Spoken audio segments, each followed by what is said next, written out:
বাংলাদেশকে কড়া মেসেজ পাঠিয়ে দিল আমেরিকা। এবার ইউনূস সরকার বুঝবে কত ধানে কত চাল। যে সতর্ক বার্তা পাঠালো ট্রাম্পের আমেরিকা, তা না মানলে ঢাকার বিপদ। ট্রাম্পের আমলে সাবধানে থাকতে হবে বাংলাদেশকে।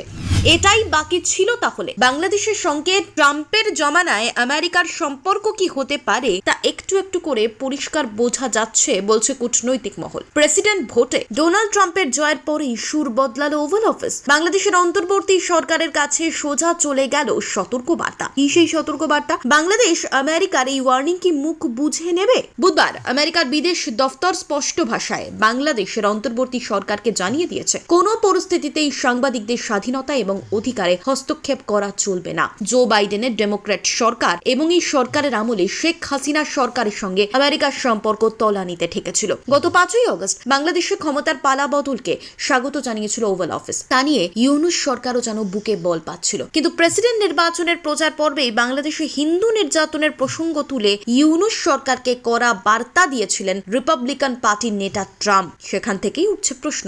আর এবার সংবাদ মাধ্যমের স্বাধীনতা নিয়ে সোজাসুজি হুমকি। সম্প্রতি 3 দফায় বাংলাদেশের 167 সাংবাদিকের প্রেস অ্যাক্রিডিটেশন কার্ড বাতিল করেছে মোহাম্মদ ইউনূসের নেতৃত্বাধীন অন্তর্বর্তী সরকার। আমেরিকার বিদেশ দফতরের মুখপাত্র বেদান্ত পটেল এ প্রসঙ্গে বলেন, আমরা চাই সব সাংবাদিকের স্বাধীনতা ও অধিকারকে যথাযথভাবে সম্মান দেখানো হোক, তবে শুধুমাত্র সংবাদ মাধ্যমের স্বাধীনতার সওয়ালই নয়। ইউনূস সরকারকে বিরোধীদের গণতান্ত্রিক অধিকারের কথাও মনে করিয়ে দিয়েছে পটেল। 10ই নভেম্বর আওয়ামী লীগের রাজনৈতিক কর্মসূচির উপর নিষেধাজ্ঞা জারি এবং ধরপাকড় হামলার প্রসঙ্গ তুলে আমেরিকার বিদেশ দফতরের মুখপাত্রের মন্তব্য, আমরা মত প্রকাশের স্বাধীনতা, শান্তিপূর্ণ সমাবেশ এবং ভিন্ন মত পোষণ করতে পারার অধিকারকে সমর্থন করি। আমেরিকা মনে করে কোনো গণতান্ত্রিক পরিবেশের জন্য এগুলো অপরিহার্য। এবার দিনে দিনে বাংলাদেশের উপর আর কি কি বাধ্যবাধকতা চাপায় মার্কিন যুক্তরাষ্ট্র, সেটাই কিন্তু দেখার।